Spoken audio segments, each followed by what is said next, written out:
پریشان کرنے نہیں آئے بلکہ ہم تمہیں امان دینے کے لیے آئے ہیں۔ ہم نبی پاک علیہ الصلوۃ والسلام کے پیغام کو لے کر کے آئے ہیں۔ ہم عرب سے آئے ہیں اور عرب میں اللہ کے نبی پیدا ہوئے ہیں اور انہوں نے ایسا نظام برپا کیا ہے، پورے عرب میں پورے مدینہ میں انقلاب برپا ہو گیا ہے۔ آج ہم اسی انقلاب کو لے کر کے آئے ہیں، اس لیے رونق افروز حفاظ کرام مشورہ نظام برادران اہل سنت، السلام علیکم ورحمۃ اللہ وبرکاتہ۔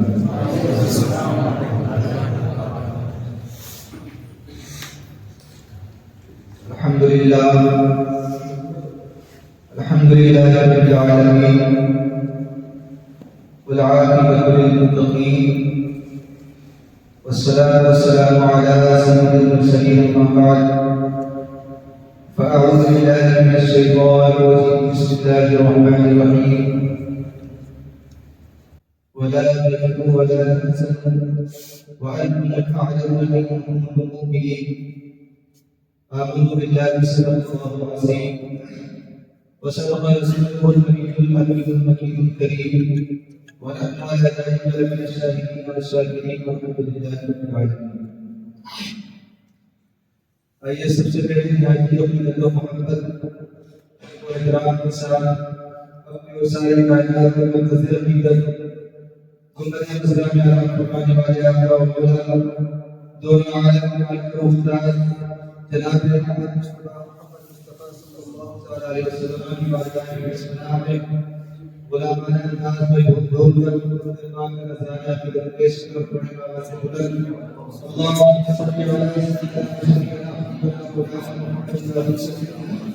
صلوا علیہ السلام والسلام علیکہ یا سیدی یا حبیبی یا رسول اللہ صلی اللہ علیہ وسلم۔ غوث اعظم ہمارے فیصلوں صحابہ مدد غوث اعظم ہمارے فیصلوں صحابہ مدد قبلہ مدد کعبہ امام مدد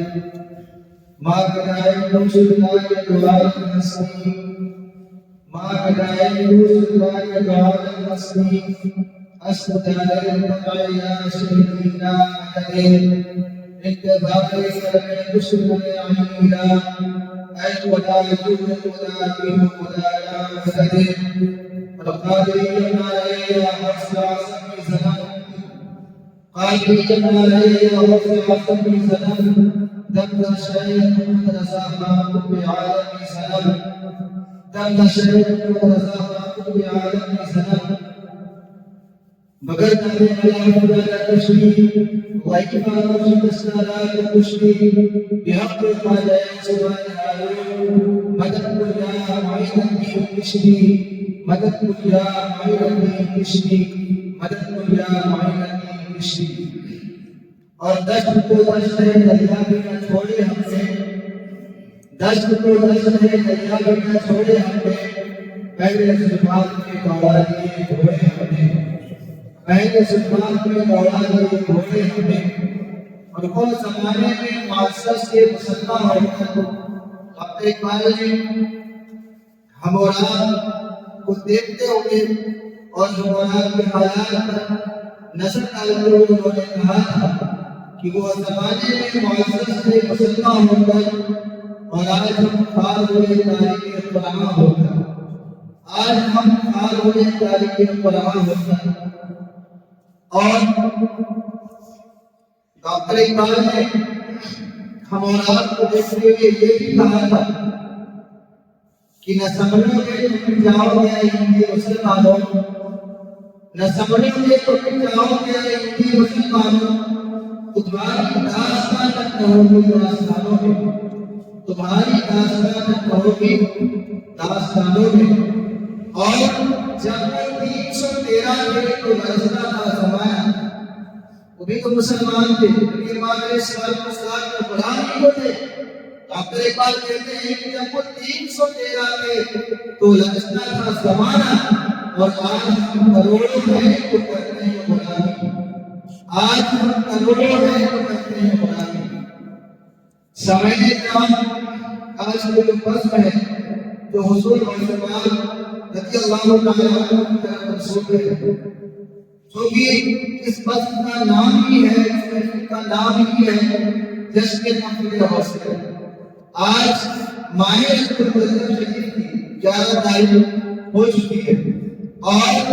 یہ رجب اتنا بہترین مہینہ ہے، اتنا پیارا مہینہ ہے کہ جب بھی رجب کا چاند طلوع ہوتا ہے تو ہم سب کے آقا مولا صلی اللہ علیہ وسلم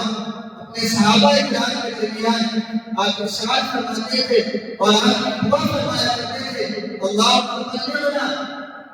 اللہم بارک لنا فی رجب و شعبان وبلغنا رمضان۔ حضور نے فرمایا اللہم بارک لنا فی رجب و شعبان وبلغنا رمضان، یعنی اے اللہ ہمیں رجب اور شعبان میں برکت عطا فرما اور ہمیں ہماری زندگی کو رمضان تک پہنچا دے۔ یہ حضور ماہ رجب کا چاند طلوع ہوتا تھا تو آپ کی دعا فرمایا کرتے تھے، اور آپ کہتے ہیں اب وہ مہینہ وہ مہینہ شروع ہوا ہے کہ اب اپنی عبادتیں بڑھا دو، اپنا طریقہ کار بدل دو، تلاوت قرآن پاک میں ڈوب جاؤ، راتوں کو اٹھ کر نماز پڑھو، اس لیے کہ مہینہ جو رجب کا مہینہ یہ اللہ کا مہینہ ہے۔ الحمدللہ ہمارا خوش نصیب ہے کہ رجب کے مہینے کی 11 تاریخ میں حضور صلی اللہ تعالیٰ عنہ کا ذکر کرنے کے لیے مولا بیٹھے ہوئے، ان کو یاد کرنے کے لیے، ان سے فریاد کرنے کے لیے مولا کرم فرمائے۔ اللہ تعالیٰ کی بارگاہ میں دعا ہے کہ اللہ تعالیٰ ہم اور آپ سب کو حضور صلی اللہ علیہ وسلم کے فیضان سے بارگاہ فرمائے۔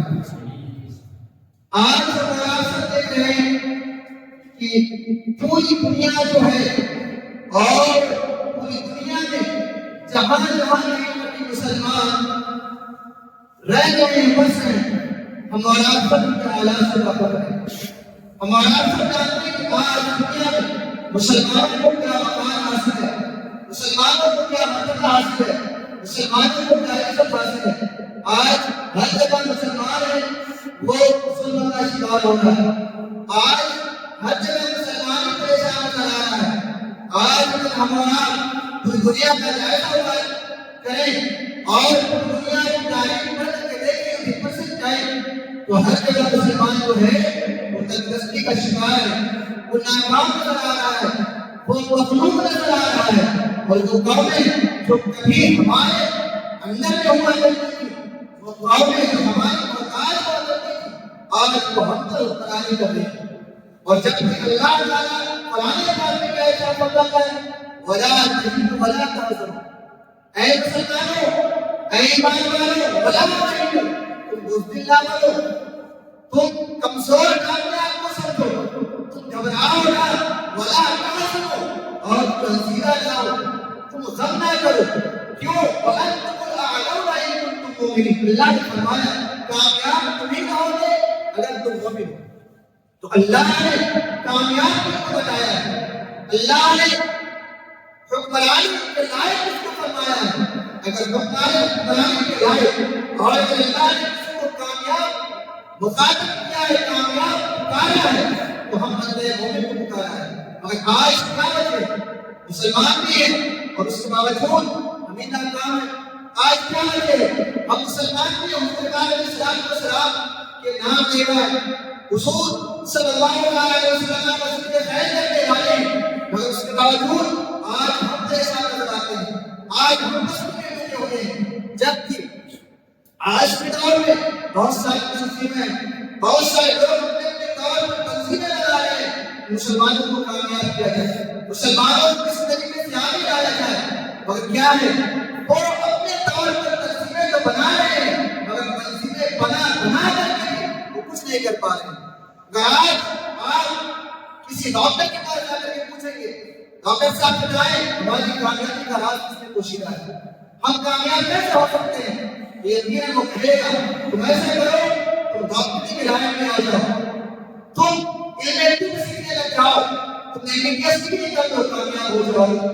اگر آپ کسی عالم کے پاس جائیں گے اور اس سے پوچھیں گے اگر ناکام ہے ہم کامیاب کیسے ہوں گے، تو وہ بھی یقیناً کہے گا تم یہ سارے کام چھوڑو، میری بات مانو، تم علم حاصل کرنے میں لگ جاؤ، تم عالم نہیں بن جاؤ اور کسی قرآن بن جاؤ، اور کسی قرآن بن جاؤ، کامیاب ہو جاؤ۔ اگر آپ کسی سیاست جاؤ گے اور اس سے پوچھو گے اے سیاستدان ہم کامیاب کیسے ہوں گے، ہم کیسے اپنے آپ کو اوپر مقام پر لے جا سکتے ہیں، ہمارا نام کیسے معاشرے کا ہو سکتا ہے، وہ سائنسدان کہے گا، وہ سیاستدان کہے گا ایسا کرو تم اپنے کاروبار کو چھوڑو میرے ساتھ شامل ہو جاؤ، سیاست کرنا شروع کر دو، عہدہ پاؤ گے، کرسی پاؤ گے، کامیاب ہو جاؤ گے۔ یہاں تک کہ آپ کسی مالدار کے پاس جائیں گے اور اس سے کہیں گے بتاؤ کامیابی کا راز کس میں پہنچا ہے، ہم کامیاب کیسے ہو سکتے ہیں، وہ اپنی تنظیم بتائے گا، وہ اپنا طریقہ کار بتائے گا، وہ کہے گا تم ایسا کرو میرے ساتھ شامل ہو جاؤ، تم خوب روپیہ کماؤ، کاروبار میں اپنے آپ کو آگے لے جاؤ، یقیناً کامیاب ہو جاؤ گے۔ مگر ہاں جہاں پر ایک ڈاکٹر ہے وہ کہہ رہا ہے ڈاکٹر بنو کامیاب ہو جاؤ گے، عالم دین ہے وہ کہہ رہا ہے عالم قرآن بنو، عالم دین بنو کامیاب ہو جاؤ گے، ایک مالدار ہے وہ کہہ رہا ہے تم اگر مالدار بنو کامیاب ہو جاؤ گے، ایک سیاستدان وہ کہہ رہا ہے اگر تم سیاستدان بنو تو کامیاب ہو جاؤ گے۔ مگر ہم اور آپ کو ذرا تجزیہ کرنا چاہیے، ذرا مولا کو دیکھنا چاہیے، اپنی تعریفوں کو اٹھا کر دیکھنا چاہیے، کیا ہم سے پہلے عالم دین نہیں تھے؟ جبکہ آج سے آپ تقریباً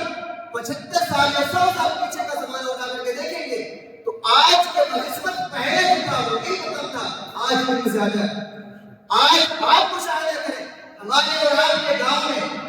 شاید کہیں گھومنے سے کوئی عالم دین نہیں جاتا ہوگا، شاید کہیں تلاش کرنے سے کوئی وہی مثال نہیں آیا ہوگا، بلکہ آج بھی ہوا کرتا تھا اگر کسی کا جنازہ ہو جاتا تو علم اتنا کم تھا کہ لوگ انتظار میں رہتے کاش کوئی مولوی آ جائے تو جنازے کی نماز پڑھا دے۔ یعنی آج سے تقریباً 100 سال پیچھے کی حکم تھا، مگر آج جگہ جگہ پر عالم دین پائے جا رہے ہیں، آج جگہ جگہ پر حافظ قرآن پائے جا رہے ہیں، آج ایک گاؤں میں کئی حفاظ کئی عالم دین کئی محدث مفتی پائے جا رہے ہیں، اور اس کے باوجود ناکامیاب ہیں۔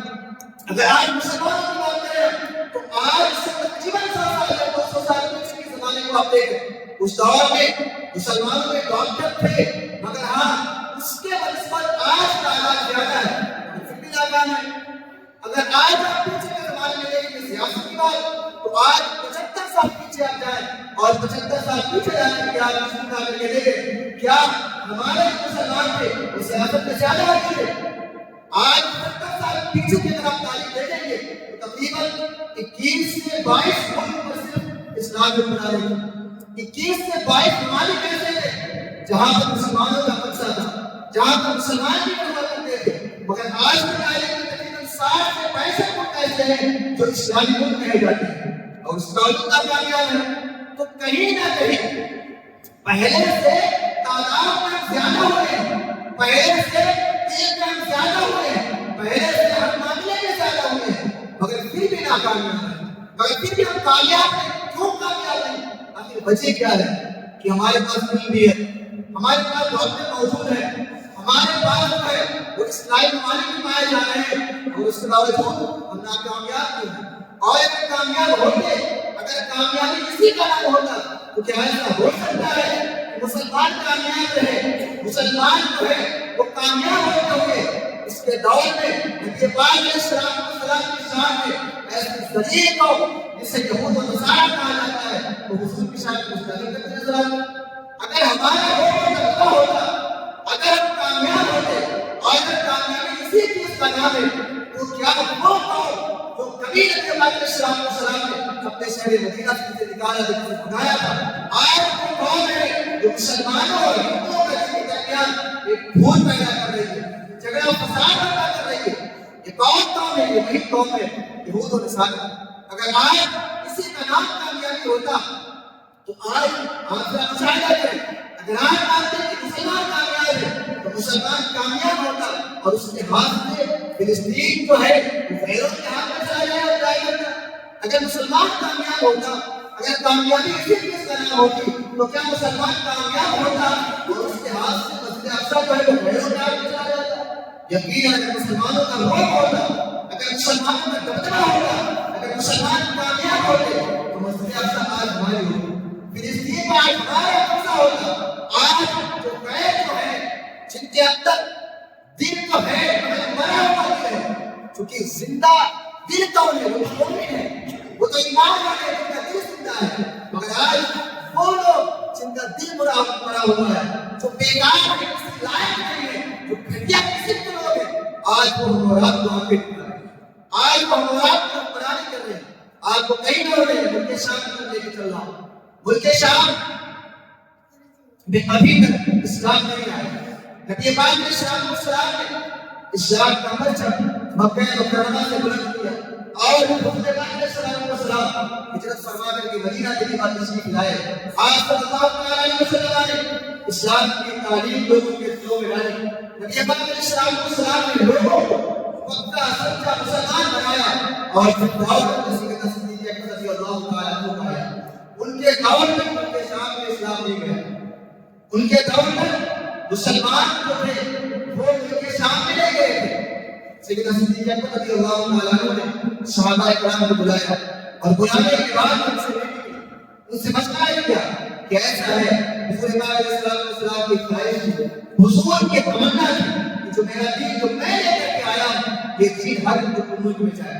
اس دین کے فالوور اس دین کے نام دے گا پورے جہان میں پائے جائیں. لہٰذا میں آپ لوگوں سے مطالبہ کرتا ہوں کہ ہمیں وہ دین جو حضور پاک علیہ السلام دے کر کے گئے اس کی تعلیم ان کے سامنے رکھنے کی جانا چاہیے. اب چونکہ مسائل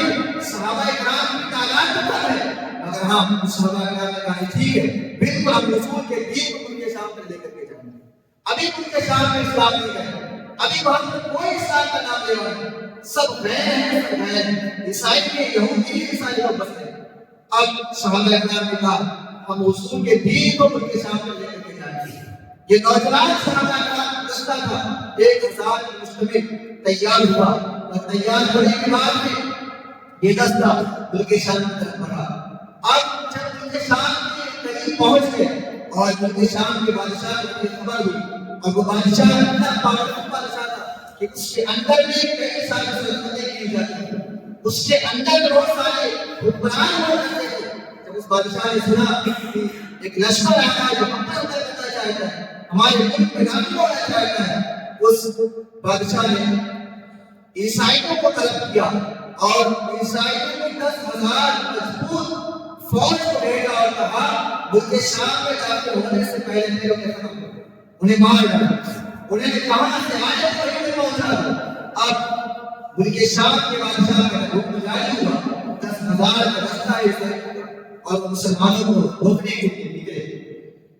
جب وہ مسلمانوں کو روکنے کے لیے نکلے اور جیسے مسلمانوں کے قریب پہنچے آپ کا سوچے کہاں 1,000 اور کہاں 10,000، کہاں 1,000 کے اندر مسلمان ہیں اور کہاں 10,000 ایسے لیس ہیں جو آج مقابلے میں آئے ہیں. جب وہ آئے آنے کے بعد لوگوں کو گفتگو کیا، اچانک مسلمانوں کو حملہ آور ہو گیا. اب جب لڑائی شروع ہو گئی پھر 1,000 پھر تعداد میں کم پھر اسلحے میں کم مگر ان کے سینے میں جو دل تھا اور وہ دل جو دھڑک رہا تھا وہ رسول کی یاد کرتا تھا. ان کے دل کے اندر جو ایمان تھا وہ کامل ایمان والے تھے، وہ یقیناً ایمان کامل والے تھے اور ایمان کی طاقت کا مظاہرہ کیا. وہ ڈرے نہیں، وہ گھبرائے نہیں، وہ خوفزدہ نہیں ہوئے. اللہ نے فرمایا ہے وَلَا تَهِنُوا وَلَا تَحْزَنُوا وَأَنتُمُ الْأَعْلَوْنَ إِن كُنتُم مُؤْمِنِينَ کہ تم بزدل نہ بنو، تم رسیدہ نہ ہو، تم اپنے آپ کو کمزور نہ سمجھو، تم یہ غالب رہو گے جب تم مومن ہو. تو چونکہ ان کا ایمان شاید ہی کہیں نہ رکھا اور وہ لوگ جو تھے 1,000 صحابہ کرام تھے انہوں نے ان عیسائی فوج پر اس طریقے سے حملہ کیا، اس طریقے سے اٹیک کیا، اس طریقے سے حملہ کیا کہ کچھ ہی دیر میں جو 10,000 کا لشکر لے کر کے آئے تھے اپنی طاقت کا مظاہرہ کرنے کے لیے آئے تھے، مسلمانوں کو ختم کرنے کے لیے آئے تھے، تھوڑے ہی دیر میں مسلمانوں کو غالب آئے اور بہت سارے عیسائی کو مارے گئے اور عیسائیوں کا جو بڑا سردار تھا وہ بھی اس میں مارا گیا. اب جب عیسائیوں نے دیکھا کہ یہ ڈھکتے مسلمان ہیں، یہ تھوڑے مسلمان ہیں، ہمارے 10,000 کے لشکر کو یہ کیا کہتے ہیں تہے کر رہے ہیں، یہ کہتا ہے کہ یہ جہنم واصل کر رہے ہیں، مار کے جا رہے ہیں، آخر کیا بچے ہیں تھوڑے مگر ہم پہ غالب آتے ہیں تھوڑے مگر ہمیں پھول چڑھانی ہے. کچھ ہی دیر میں ان کی جو فوج کو بھاگنی شروع ہو گئی، کتنا ہونے شروع ہو گئی. جب عیسائیوں کے سرداروں نے دیکھا کہ ہمارے مسلمان کا جو لشکر تھا وہ ناکامیاب ہو چکا ہے، پھیل ہو چکا ہے، تو وہ لوگوں نے اپنا فیصلہ بدلا، اپنی چال بدلی اور لوگوں نے کہا ایسا ہے ہم صلح پر آمادہ ہوتے ہیں، جنگ بندی کی جائے، جنگ کو روکا جائے، ہم سے بات کیا جائے، ہم صلح کریں گے۔ جب یہ اعلان ہوا جنگ رک گئی، جنگ پھیل گئی، جنگ جو مرحلہ تھا وہ رک گیا۔ اور اس کے بعد میں جو عیسائی لوگوں کی طرف سے جو سب سے مین سردار تھا، جو اہم سردار تھا، وہ سامنے آیا اور آنے کے بعد کہنے لگا آخر تم لوگ کہاں سے آئے ہو،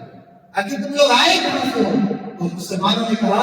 ہم مدینہ طیبہ سے آئے ہیں، ہم عرب سے آئے ہیں۔ کہا آخر تم کیوں آئے، تمہارا مقصد کیا ہے؟ تب مسلمانوں نے کہا اب تم لائن پر آئے، کاش پہلے یہ بات کر لیں گے تمہارے مارے نہ جائیں۔ یقیناً ہم اس لیے آئے ہیں کہ ہم تمہیں قتل کرنے نہیں آئے ہیں، ہم تمہیں تم سے جنگ کرنے نہیں آئے ہیں، ہم تمہیں پریشان کرنے نہیں آئے ہیں، بلکہ ہم تمہیں امان دینے کے لیے آئے ہیں۔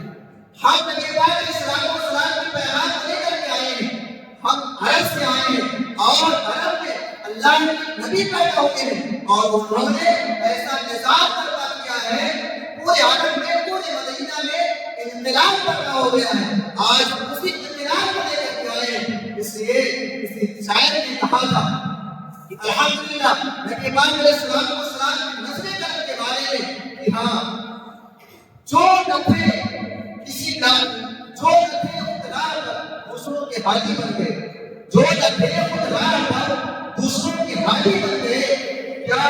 نظر میں اس نے مردوں کو مسیح کر دیا۔ ان صحابہ کرام نے کہا ہم نبی پاک علیہ السلام کو نظر لے کر کے آئے ہیں کہ جس پر بڑا اور تمام والا ہو گیا، یقیناً تم بھی اس دین سے قریب ہو جاؤ، تم بھی ایک اللہ کے نام لینا ہو جاؤ، تم بھی اس نبی کا کلمہ پڑھو، آج تم بھی کامیاب ہو جاؤ گے، آج تمہیں بھی امان مل جائے گا۔ سردار نے سنا یہ مذہبی بات نہیں کر رہا ہے، اس نے کہا ایسا ہے کہ ہم تم سے پھر باتیں نہیں کریں گے، تم ایسا کرو ہمارے جو عالم ہیں، جو ہمارے معاشرے کے، ہمارے قوم کے جو لیڈر ہیں، جو عالم ہیں، جو قوم ہیں، تم ان سے باتیں کرو، کیونکہ تم مذہبی بات کر رہے ہو، ان سے باتیں کرو۔ اب کیونکہ بات کرنے پر آمادہ کیا گیا تو صحابہ کرام کی طرف سے ایک نام ہے ربیع بن عامر رضی اللہ تعالیٰ عنہ، صحابی رسول ہیں، ان کو منتخب کیا گیا کہ آپ جائیے اور جا کر کے عیسائیوں کی قوم سے بات کریں، عیسائیوں کے عالم سے بات کریں۔ ذرا آپ سوچیں 10,000 کا لشکر ادھر ہے اور ادھر ان کا خیمہ لگا ہوا ہے، کہاں جانا پڑ رہا ہے حضرت ربیع بن عامر کو۔ وہ سوچ سکتے تھے کیونکہ ابھی تک اس ملک میں اس سے پہلے کبھی آئے نہیں تھے، پہلی بار آنا ہوا تھا، کیا چال بچھائے ہوں، کیا چال بچھائے ہوں مجھے اندیشہ نہیں، چال پر پھینک کر کے جانا تھا، مگر حضرت ربیع بن عامر رضی اللہ تعالیٰ عنہ کے اندر دین کا ایسا جذبہ موجود تھا۔ آج دوران میں اگر اپنے جان کی باری آ جائے، اگر اپنی جان قربان کرنے کی باری آ جائے، اگر کہیں نہ کچھ پریشان مال اور دولت کو خرچ کرنے کی باری آ جائے تو ہم پیچھے ہٹتے ہیں، مگر صحابہ کرام کا ایمان کس طریقے سے مضبوط ایمان تھا کہ جان کی بازی پر جانا ہے اور جا کر کے ان کے لڑنے میں جا کر کے ان کے خیمے میں جا کر کے ان سے باتیں کرتا ہے۔ کس سلسلے میں باتیں کرتا ہے؟ دین کے سلسلے میں باتیں کرتا ہے۔ حضرت ربیع بن عامر رضی اللہ تعالیٰ عنہ نکلے اور نکلنے کے بعد اس عیسائی عالم کے خیمے کے اندر گئے، جانے کے بعد بیٹھ گئے۔ اب چونکہ حضرت ربیع بن عامر ہیں اور وہ عالم ہیں اور ان کے جو عیسائی جو لیڈر ہیں، جو سردار ہیں، جو کیا کہتے ہیں ماہر بولی ہیں، وہ بھی اس خیمے میں موجود ہیں۔ حضرت ربیع بن عامر پہنچے اور پہنچنے کے بعد ان کے عالم نے کہا، ان کے قوم نے کہا بتاؤ تم کہاں سے آئے ہو؟ انہوں نے کہا ہم مدینہ طیبہ سے آئے ہیں۔ تمہاری تعریف کیا ہے؟ ہم مسلمان ہیں۔ تم کس لیے آئے ہو؟ انہوں نے کہا ہم قرآن کی تعریف بیان کرنے کے لیے آئے ہیں۔ شہر مدینہ میں، ایک شہر مکہ میں اللہ تعالیٰ نے اپنے نبی کو بھیجا ہے اور وہ قرآن لے کر کے آئے ہیں، وہ دین کی تعلیم دیتے ہیں، وہ اسلام کی تعلیم دیتے ہیں، وہ ایک اللہ تعالیٰ کی عبادت کرنے کی تعلیم دیتے ہیں۔ جب اس عیسائی نے سنا یہ ایسی باتیں کر رہے ہیں تو انہوں نے کہا، یعنی اس عیسائی نے کہا ایسا ہے تو مجھے اب یہ بتاؤ کہ میں نے انجیل میں پڑھا ہے کہ جب وہ نبی آئے گا، جب وہ نبی آئیں گے، جب نبی صلی اللہ علیہ وسلم کی ولادت ہوگی تو وہ ہاشمی خاندان سے ہوں گے۔ اس عیسائی نے کہا کہ کیا وہ جو نبی ہیں ان کا خاندان ہاشمی ہے؟ انہوں نے کہا ہاں ان کا خاندان ہاشمی ہے۔ پھر اس نے کہا میں نے انجیل میں پڑھا ہے کہ وہ جو نبی آئیں گے وہ ایک کتاب لے کر کے آئیں گے، چونکہ ہمارے نبی حضرت عیسیٰ علیہ السلام پر انجیل نازل ہوئی، کیا تمہارے نبی پر کوئی کتاب نہیں ہے؟ تو انہوں نے کہا ہاں ہمارے نبی کو قرآن لے کر کے آئے۔ کہا اور بھی بتاؤ نبی آئیں گے تو ان پر اللہ تعالیٰ نے روزے فرض فرمائے. کیا تمہارے نبی پر روزے فرض ہوئے ہیں؟ تو انہوں نے کہا یقیناً ہمارے نبی پر روزے فرض ہو چکے ہیں اور ہمیں مہینہ کا روزہ رہتے ہیں. اس نے کہا کہ جب وہ نبی آئے تو مجھے تعلیم دیں گے کہ اگر کوئی ایک نیکی کرے گا تو اسے 10 دیں گے. تو صحابی رسول نے کہا یقیناً اللہ نے فرمایا ہے من جاء بالحسنۃ فلہ عشر امثالها کہ جو شخص ایک نیکی کرے گا اللہ تعالیٰ اس کو 10 بڑھا کر دے گا. اگر کوئی ایک خرچ کرتا ہے تو اللہ 10 بڑھا کر دے گا. صحابی رسول نے کہا یقیناً اللہ نے فرمایا قرآن پاک میں ساری باتیں ہوتی ہیں ساری باتیں صدیق گزرنے لگی. اب عیسائی نے اس سردار کو لگا کہ ایسا نہ ہو میرا عالم مسلمان ہو جائے, ایسا نہ کرنا پڑے مسلمان ہو جائے. جب ان لوگوں نے دیکھا کہ بات بگڑنے والی ہے, اب ایسا نہیں مسلمان ہو جائے, وہ سارے سردار بیٹھے تھے, وہ اب ان کا رنگ بدلا اور انہوں نے چائے یہ چلی کہ ان کو قتل کرنے پر آمادہ ہو گئے. اب ان کو قتل کرنے پر آمادہ ان کو چاروں طرف سے ٹوٹ پڑے. مگر میں آپ کو یہ واقعہ سنا کر کے بتانا چاہتا ہوں کہ ہاں جب ظلم ہارتا ہے, جب ظلم باتوں سے اپنے آپ کو ثابت نہیں کر پاتا ہے, جب سچائی کے آگے کوئی لاجواب ہو جاتا ہے تو وہ تب وہ غالبی پر آمادہ ہوتا ہے, تب وہ لوگوں کو مارنے پر آمادہ ہوتا ہے, تب وہ ظلم کرنے پر آمادہ ہوتا ہے. آج آپ دیکھیں, آج جو لوگ جھوٹے لوگ ہیں جب یہ جواب نہیں دے پاتے ہیں, جب یہ لاجواب ہو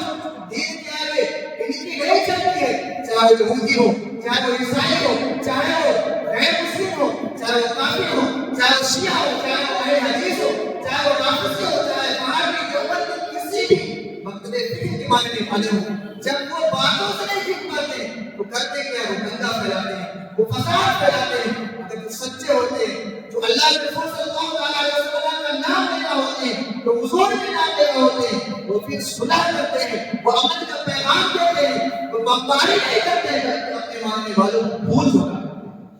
یہ حضور پاک علیہ السلام کی تعلیمات ہے. حضور پاک علیہ السلام نے ایسے اپنے غلاموں کو تیار کیا جو بغیر جان کی کو خطرے میں لائے ہوئے, جان پر کھیلتے ہوئے